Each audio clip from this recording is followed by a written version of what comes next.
Hello friends, आज हम पढ़ेंगे ओ दीदा, जो कि है सोन माटी की 7वीं कहानी। इस कहानी में दोस्तों ओ दीदा का अर्थ होता है नम आँखें। नम आँखें लेखक की हो जाती है और उनके परिवार की, जब एक चानू वाली नाम की औरत इस दुनिया से चली जाती है और वो उसे इज्जत भी नहीं दे पाते, क्योंकि वो छोटे जात की होती है और उसके घर में काम किया करती थी, इसलिए वो उसे कभी इज्जत नहीं देते। तो इस चानो वाली का नाम भी एक यूनिक है दोस्तों, यूनिकनेस है कि चानो में उसका लालन पोषण हुआ था, मतलब जन्मी थी और फिर वो ससुराल आई थी, इसलिए उसका नाम हुआ था चानो वाली, क्योंकि वो चानो की रहने वाली थी। इस कहानी में दोस्तों हमें उस चानो वाली के प्रति अन्याय को दिखाया जाएगा, कैसे छुआछूत, निचली जाति उचली जाति माना जाता है, ऊपर की जाति और नीची जाति, ये हम इस कहानी में देखेंगे। पर पहले दोस्तों हम अपने लेखक के बारे में, इस कहानी के यानी कि इस बुक के लेखक के बारे में पढ़ते हैं। रचनाकार का नाम है प्रोफेसर विनोद कुमार, जो कि अध्यापक हैं रांची कॉलेज रांची में। उनका जन्म हुआ है 1961 में। जन्म स्थान है दारू झुमरा, जिला हजारीबाग। पिता का नाम इनका था माथुर प्रसाद। पुस्तक का प्रकाशन इन्होंने 2 बार किया था, प्रथम 1990 में और द्वितीय 2017 में। प्रकाशन में इन्होंने जनजातीय भाषा एकेडमिक बिहार झारखंड रांची की सहायता ली। इसमें उन्होंने 10 कहानियाँ बताई हैं, जिसमें से आज हम 7वीं कहानी पढ़ेंगे। तो आइए दोस्तों उन 10 कहानी का रिवाइज कर लेते हैं, क्योंकि यह भी एग्ज़ाम में पूछे जाते हैं और हम कई बार रिवाइज भी कर चुके हैं, पर इससे हमें कंठस्थ याद हो जाएगा। पहली कहानी है उबार, दूसरी है जिंदगी डुबानी, तीसरी है धुआं धंधा, चौथी है दोस्तों माई के लोर, पांचवी है अजवाइन भौजिक बेंडाइल चेंगा, छठी है दू पहिया जोधरा और सातवीं जो आज हम पढ़ने वाले हैं ओद दीदा, आठवीं है मलकी बहू और नौवां है दोस्तों भीतर बाहर और 10वां अंतिम हूब। इन सब की भी मैंने वीडियो बनाई हुई है, देखिए आप जा कर के, और भी मैं आगे वीडियो बनाऊंगा। सोन माटी की सारी कहानियां हमें पढ़नी है। तो आइए दोस्तों हम पहले खोटा में पढ़ेंगे, फिर हिंदी करेंगे। आषाढ़ेक राइत झिमर झिमर झरना लागल रहे, रेशमी माइक घाघरेक ओसकारे में बसल भुटक खुकरीक तियन चाखे हेले। आषाढ़ का महीना था दोस्तों, झिमर झिमर यानी कि जोर जोर से बारिश हो रही थी। और इस मौसम में झारखंड में एक फुक खुखड़ फुटका नाम की एक सब्जी होती है, जो कि काफ़ी टेस्टी लगती है खाने में, वो खाया जा रहा था, उसका सब्जी खाई जा रही। ठोबरिक इंजोर गोटे घर पसरल रहे, मुद्दा फतिंगा पारिखी उत्पाइत आनसाई के रोटी राथेग छोड़ेग देली आर बसरिया से लानल खुदरिक भात आर कंदाक साग खाए लगली। अब आषाढ़ का महीना था दोस्तों, तो काफ़ी बारिश हो रही थी, तो काफ़ी फतिंगा लोग उड़ उड़ के रोशनी की तरफ जा रहे थे, इसलिए रोटी बनाने में थोड़ी तकलीफ आ रही थी। और वो खुद्रिक भात यानी कि जो टूट के चावल हो जाता उसका भात और साग खा रही थी कंदा। रेशमी गो रेशमी चल गो सुकर मातो घरे तनी आंगन जाइग आन बई। सुगिया और हेमिया दोनों सर हरोनी रेशमिक डाके लगल थी। इस चानू वाली की 2 बेटियां थी दोस्तों, जिसका नाम था सुगनिया और हेमिया। दोनों जो है महतो के घर जाती हैं और उसके आंगन से तोड़कर लाती। रेशमी उतरी छोटा नागपुरे गाँवेक अइसन रिवाज रहे कि केकरो घरे बिहा होवे तो गाँवेक मेहरारू बिहा घरे बिहाक गीत गावे आर हरदिक माखे जाइहल। हो सकता है दोस्तों महतो के घर शादी हो रही है, अभी तक बताया नहीं गया है। छोटा नागपुर में एक गांव में रिवाज होता है कि अगर किसी के घर शादी हो रहा है ना, बियाह हो रहा है, तो गांव का सारा लोग मिल करके अंगना में गीत गाता और उसको हल्दी यानी कि हल्दी लगाई जाती है लड़की। ई काम तो बिहा हवे दू चार दिन पहलवे शुरू हे जाए। हाँ तो रेशमिक नाम सुनिले रेशमिक माय कही देलथी कि रेशमी तो तनखहे से सुकर गारे लागले रही। अब ये जो हल्दी वल्दी लगने का काम रहता है ये बहुत पहले ही शुरू हो जाता है। और रेशमी की बेटी की शादी हो रही है। रेशमी का माँ कहती है कि मेरी बेटी तो पहले से ही खूबसूरत है, इसे हल्दी की जरूरत नहीं।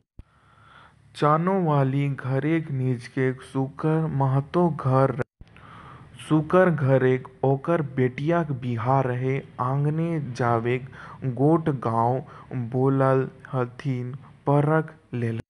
अब ये जो चानू वाली है वो महतो के घर पे है दोस्तों, और उसकी ही बेटी महतो की बेटी का शादी हो रहा है और आंगन में चानू वाली उसकी बेटी को परख रही है, यानी कि उसका नज़र उतार। सुगनिया और हेमनिया दुनियो सहेरोनिया रेशमीक डाके लागल थीन। रेशमी तो पहिलिही घर से निपटा रहे। भला कोनो जुआन बेटी जवाक बन नाचेक ढेलेक बिहा घरे नीचुक नींद पड़क। रेशमीक नाय पाएक दुनियो सहेलोरी रो सुगराक घरे नीचुक नींद पड़तक। रेशमीक नाय पाएक दुयो सहेलोरी सुगरक घरे देनी मोहेद। इसके बाद दोस्तों चानों वाली की जो दोनों बेटियां होती हैं सुगिया और हेमिया, वो जो है वो भी आ जाती है महतो की बेटी की शादी में। और वहाँ पे वो अपनी माँ को पहले खड़े हुए देखती है, और उसके बाद जब उसकी माँ जाने लगती है तो वो कहती है कि हम लोग यहाँ डांस वगैरह करेंगे, नाच गाना, उसके बाद आएंगे। पर चानू वाली को रात भर नींद नहीं आने लगती है कि जवान बेटी है दो ठो, कैसे उसको भेज दिए हम। तो वो क्या करती है कि करवट ले लेके ये देखती रहती कि कब आएगी वो लोग। रेशमिक माय मसोमती मेहरारू रहे।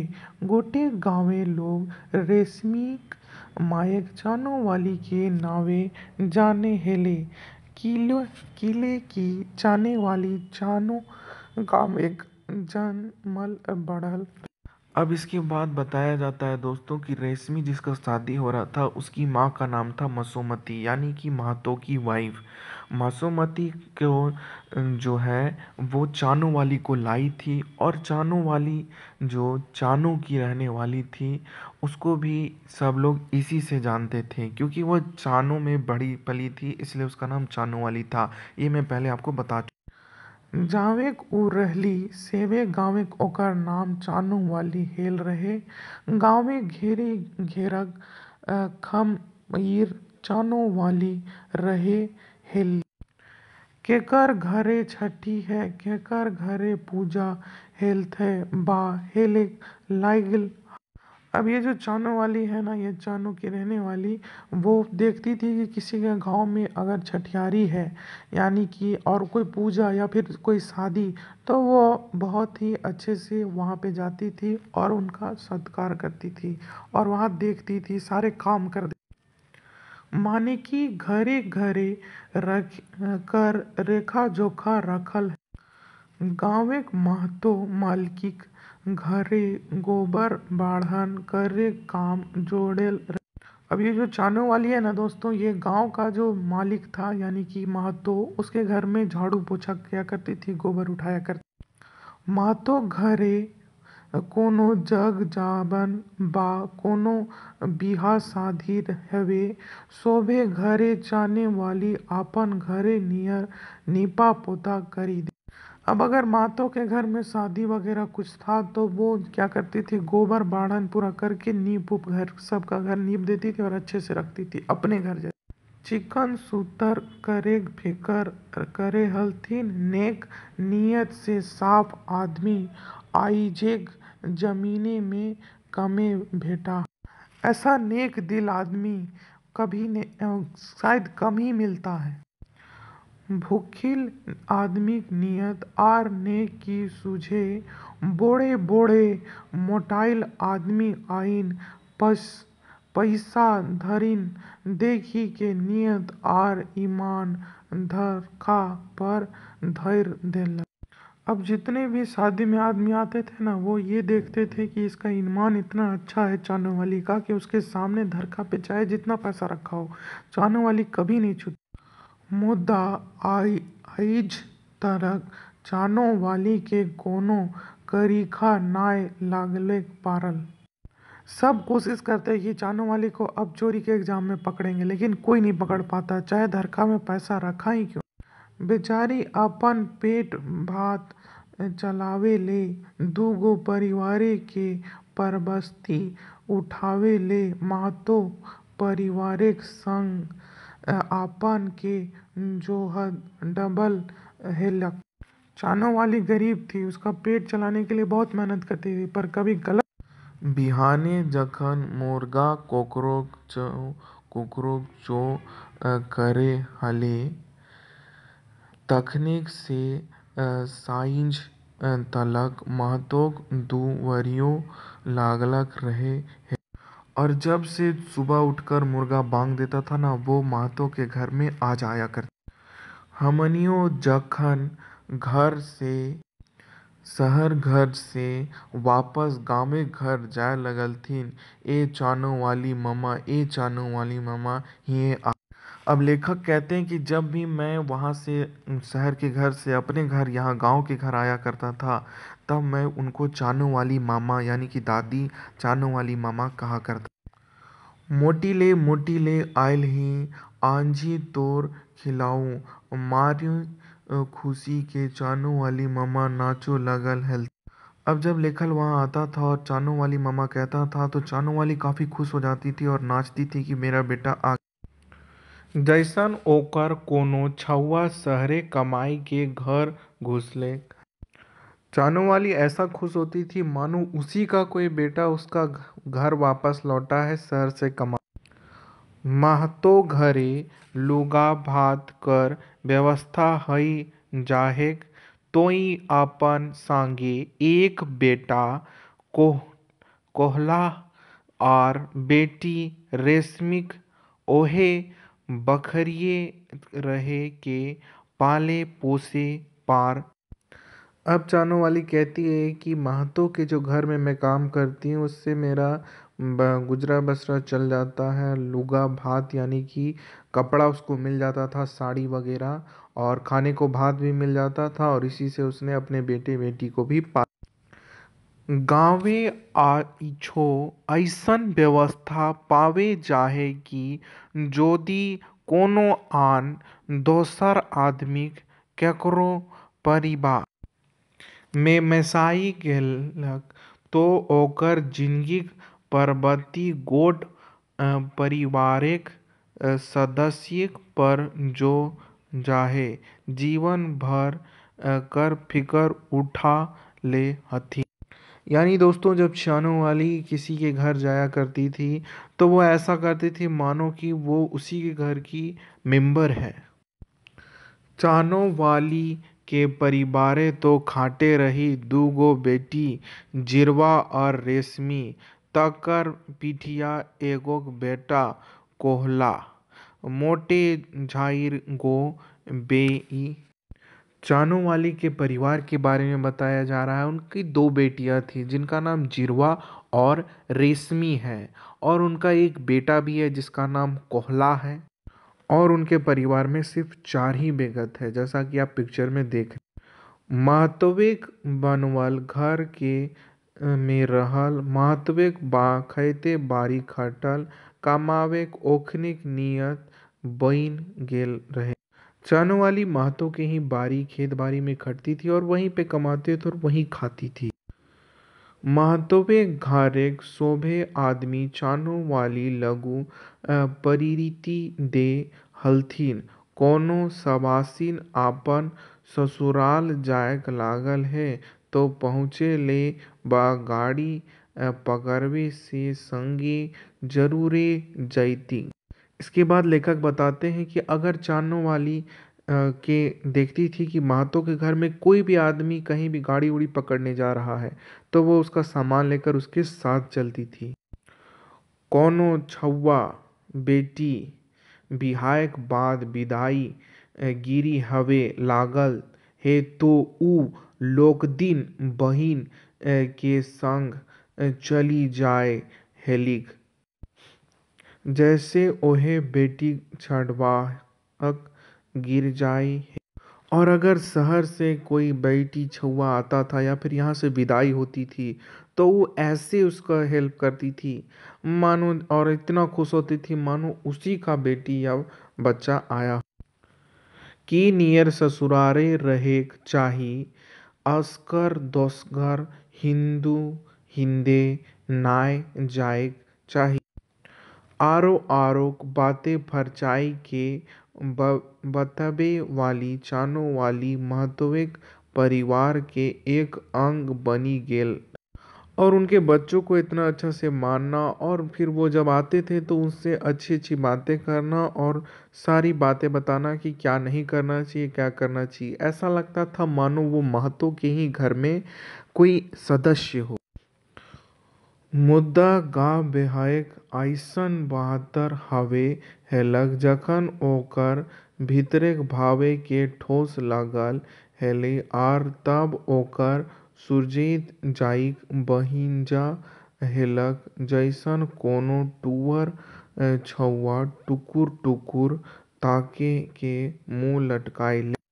पर चानो वाली को उस दिन ठेस लगा जब उसके सब के पैर छुआ गया और उसका पैर नहीं छुआ गया तो उसे ऐसा लगा कि मानो जैसे वो टूअर छुआ यानी कि अनाथ बच्चा कैसे देखता है किसी माँ बाप को, वैसे वो देख रही हो और कह रही हो कि मेरे पैर क्यों नहीं छुए, क्या मैं बड़ी नहीं। जखन कोनो आदमी के काम लिए रहे है तखन तो आर अपनाउत नाते गोते हई जाहे।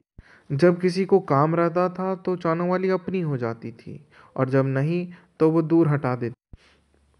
मुद्दाक बतर सिरे लौआर अपनावे परीक्षा हो जाहे। चानो वाली संगे ऐसन बात रहे बेचारी आपन के महत्व परिवार संग मेसाई भेटाई गेलक जोहडाई रहे। मुद्दा बतर सारे शोभ बेकार अइक जब सुकराक बेटा बही रहे तो चानो वाली अपन घरे अक्सर बसल मने भावे हलक कि हमनिक गरीब लोगन एहे बात। अब चानो वाली सोचती है कि जब मैं उसके मातों के परिवार के साथ इतनी घुल मिल गई थी तब फिर वो ऐसा कैसे कर सकते हैं। चलो मैं गरीब हूं ना इसलिए वैसा की। हमनिक महतोवेक परिवार खातिर की नाय करले ही ओखिन के आपन आपन नियर बुझे हलीन तौ परिवारे बाटे भूले हे आर ओखन हमरा आपन बुझबे नाय करल। अब चानो वाली कहती है कि मैं उनके परिवार के लिए क्या नहीं की थी, लगता है वो मुझे अपना मानते ही नहीं थे। कईक बारे देखल रहे शहरेक जखिन महतो छावे पुतो नाती आवे त हाथ तखन ओखिन सब बड़ो गोड़ छुए हत आर हमर छुए रहे कि मुद्दा हमर गोड़ सुन रहे। चानो वाली कहती है कि जब भी उसका महतो का पोता पोती या कोई भी उसके घर आता है तब सब बड़ा का पैर छूता है लेकिन मेरा गोड़ यानी कि पैर ऐसा खाली रह जाता, कोई नहीं छूता। एक दिनक बाद ईद है दुर्गा पूजा बारे हम रांची से घर पहुँचे हेलो। घर पहुँचे के आजा आजी माय बाबूजी काका काकी आर बोड़ सभो के गोड़ लगलू। मुद्दा हवे ओसराक दुआरिक चानो वाली ममा ठाहे हेलिक सेकरा गोड़ नाय लागलो। अब लेखक भी एक बार की बात याद करते हैं जब वो रांची से घर पहुंचते हैं अपने। दुर्गा पूजा का टाइम था, जैसा कि आप देख सकते हैं पिक्चर में दुर्गा पूजा का टाइम चल रहा था और वो अपने घर पहुंचते हैं। तब वो सबका आशीर्वाद लेते हैं, अपनी आजा आजी, बाबूजी यानी पिताजी का, काका काकी यानी चाचा चाची, सबका आशीर्वाद लेते हैं। पर चानों वाली वहाँ पे चुपक से दुबक के खड़ी थी, चालने वाली मम्मा, उसका पैर नहीं छूते हैं। ई व्यवहार ओकरा एकदम पसिंद नाय पड़लक। ओकर मुँह करलक देखि के कानो चेंगाउ कहि देलक कि आइछ ओकर ऊपरे कोनो भारी बपैत पड़ गेल है, हमरो तजवीज़ करे। यह सब देखकर तानू वाली को बिल्कुल पसंद नहीं लगता और वो उसे ऐसा लगता है मानो कितना बड़ा बोझ उसके शरीर पर लग गया हो। लगलो कि अक्षर हमर से भारी गलती हो गेल है। माने ढेरिक बेचार उठ। अब लेखक को बुरा लगने लगा कि शायद मुझसे बहुत बड़ी गलती हो गई और अजीब अजीब उसके मन में विचार उठने। सोच लो अबरी कहियो रांची ब कहीं से आवाजाई तही जरूर चानो वालिक मामा के गोड़ लागबय आर आपन ई गलती के पैठ कर। और लेखक शपथ लेते हैं कि अगर अबरी से कहीं भी जाके आएंगे तो सबसे पहले चानो वाली के ही गोड़ छुएंगे। से दिन से ही चानो वाली ममा महतोवेक परिवार के जकरा उ बखरी कहे हेलक तकरा से आपन से दूर समझे लगा। उसी दिन से चानो वाली भी अब समझने लगी थी कि ये लोग मेरे अपने नहीं है, क्योंकि इन्होंने मुझे अपनाया ही नहीं। हम से दिन रात सोचिक रहलों कि चानो वाली ममा हमनी परिवार के रात दिन सेवा करक आंग बहिन लेल गेलक, मुदा हमनी की बस माइनेत दिए पारलिक। उस रात लेखक सोचते हैं कि वो औरत चानो वाली जो है वो कितना अच्छी थी, मेरा परिवार की इतनी सेवा की, लेकिन हमने उसे कुछ भी नहीं। सबदर मध्य एके बात दुखल रहे, छोट जाइत घबराई गोबर करी, एहे आरो बात इरादा है। दशहरा के बतर रहे, बदखरी शोभे आदमी नावे नावे लुगा। अब लेखक सोचते हैं कि उस छोटी जात की इसलिए हमने उस पर कितना जुल्म ढाया है, उसे कोई मान सम्मान नहीं देते। और दशहरा का दिन था तो सब नए नए कपड़े पहन रहे। पैसा कौड़ी लग के मेला चलक लागल, एकर मन बेस बेस पहिंधे खातिर नाय खोजे। मुदा चानो वाली ममक नसीब कहाँ हिये, समाज के व्यवस्था गड़बड़ाई। सब नए नए कपड़े पहन रहे थे पर चानू वाली मामा को कोई भी शौक नहीं था। ऐसा लेखक कहते हैं नए कपड़े का, शायद उनके पास पैसे ही ना हो नए कपड़े खरीद। एक बेबस लाचार है तो दूसरा मोटराइक, एक के पास चनवन्नी तो दूसरा के पास चादर, लाख बैंक बैले। लेखक कहते हैं समाज की व्यवस्था गड़बड़ाई हुई है, एक के पास लाखों रुपए हैं और एक के पास कुछ भी नहीं, एक के पास चादर भी नहीं है और एक के पास मखमल रजाई। आचरा में बांधल चवन्नी लग के चानो वाली ममा मेल ढहिर गेलक। डहरे भेटाई रहल तो कहनी तोहनी हमर ले एगो लड्डुआ ले ले आई, नाय लाइबे तो आपन दुआरे छीनी कहे भाव एते मोबाइम रहे कि हमर आंखें गीला हो गई। अब चानो वाली लेखक को कहती है कि ये लो चवन्नी और एक लड्डू ला देना मेरे लिए, वरना मैं तुम्हारे लड्डू खा जाऊंगी। यह सब सुनकर लेखक की आंखें नम हो। चानो वालिक ममक अवस्था दिनों दिन गिरल जाय जाय कहले रह गेल हे बूढ़ी आर चेंगा स्वभाव एकर नियर हे। अब धीरे धीरे चानों वाली बूढ़ा बूढ़ी होने लगी। किले के बुढ़िया बुढ़िया खाई खातिर बेस बेस खोजे। मैंने मजाक से कहा कि आप बेस बेस खोजते हैं खाने के लिए, बुढ़ी होकर के लड्डू खाना। चेंगवेक नियर जी स्वादी खोजे हथिन, हाट पांजर तनी ठीन हई जाहर। चानो वाली ममा के बेस बेकार तई खातिर बखरिए मिलल जा लेहलथिन। बखरिए लालन कवान भिखारी से गुजर रे। चानों वाली ममा अब बच्चे की तरह मिठाई वगैरह मांगने लगी थी। उसे भी मिठाई खाने का मन करने लगा था। एक दिन जेकर डर हले वह हो गलक ओकरिन के बीमार हो गई।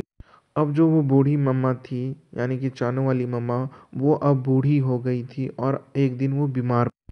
बकरिए दुआर छोड़िक नाय कहीं गेलक, कहीं दवाई खातिर कोनो दौरी दौरी नाय करल। और जब वो बीमार हुई तो किसी ने भी दौड़ा दौड़ी नहीं की और ना ही किसी ने दवा। आखिर में 4 दिन बीमार रहे के बाद चानो वाली मम्मा 5 दिन बाद सिराय गेला। ओकर गोड़ लागलक, हमर साव पूरा नाय भेला। अब दोस्तों 5 दिन बीमार रहने के बाद चानो वाली मर गई और लेखक जो चाहते थे कि अब मैं आऊँगा तो गोड़ पड़ूंगा, उसके पहले वो मर। मरे खबर जैसने मिलक वैसने हम घरे पहुँचली। किले ही हमर एक बात याद रहले, उ जखन जिंदा रहे से गिरे कई बार कहले रहे कि ओकर मोरल बाद बखरियो सोब नाती पुता टाइम के नदी धरिक लाइक लालथिन आर एक लोहरा टांगी दे दलथिन। बड़ी भारी मन आँखों लोर ए लोर चानो वाली ममाक नदी पहुँचले आनलीक एक लोहराक काठोय दे देली। अब चानो वाली ममा बीमार रह के मर गई थी, पर जैसे ही खबर मिली लेखक को, लेखक तुरंत दौड़ते हुए पहुँचे घर। और और अब लेखक जब वहाँ पहुँचते हैं तो देखते हैं कि सब लोग उसको ले कर के, उसका नाती पोता ले कर के उसे अपने गोद मतलब कंधे पर चढ़ा के, जैसा कि आप पिक्चर में देख रहे हैं, और घाट पर ले जाते हैं। जब वो वहाँ पहुँचते हैं तो उनकी बातें याद करते हैं कि जब वो जिंदा थी तो ये कहा कर। और वहाँ पे जाकर वह उसे काठी देते, यानी कि उसका चिता पे एक लकड़ी चढ़ाते। मरे के बाद आदमी गुणटा इरादे परे है। ढेरों दिन तनिक महतोवेक बीमार सोब आदमी छानो वाली मामलाक इरादा भल रहे। आर तो आर एक दूध टूटा चेंगा जे नियर बचवले रहे से उपकार तो उ जानकीक भर नाय भुलावे जुकुर है। अब लेखक जब वापस आते हैं वहाँ से तो उनकी माँ जोर जोर से ठिंगारे लगाकर रो रही थी और कह रही थी कि मेरा बेटा को उसने दूध पिलाया था, ये कर्ज मैं कैसे उतार पाती उसका। हमर लगवा में निर्महे महतोवे घर रहे, जखिन चानो वाली ममा मोरल रहे से घरे निर्मल महतोक माय छाती ठहराए कांद रहे। हाय रे हाय दैब, चानो वाली कैसन गई गेल है। हमर चानो वाली निर्मल के आपन दूध पिलवले पोसले रहलक आर निर्मल बेटा तोर माय अझिर मरले रे। अब वो जो ऐसा कह रही थी दोस्तों, वो महतो की भी माँ थी, यानी महतो की दादी थी। और वो कह रही थी दोस्तों कि छाती पीट पर कर रोने लगी और कह रही थी कि जानो वाली ने तुम्हें दूध पिलाया था बेटा, उसका कर्ज कैसे उतारोगे, आज तुम्हारी एक माँ मर। हमर बोड़ दीदी तोय कहाँ चल गेले हो। रईजुआ निर्मल महतोवक माईक छाती ठहरे खादेक देहरई गईल गो चेनी हुबा जमा हो गेल।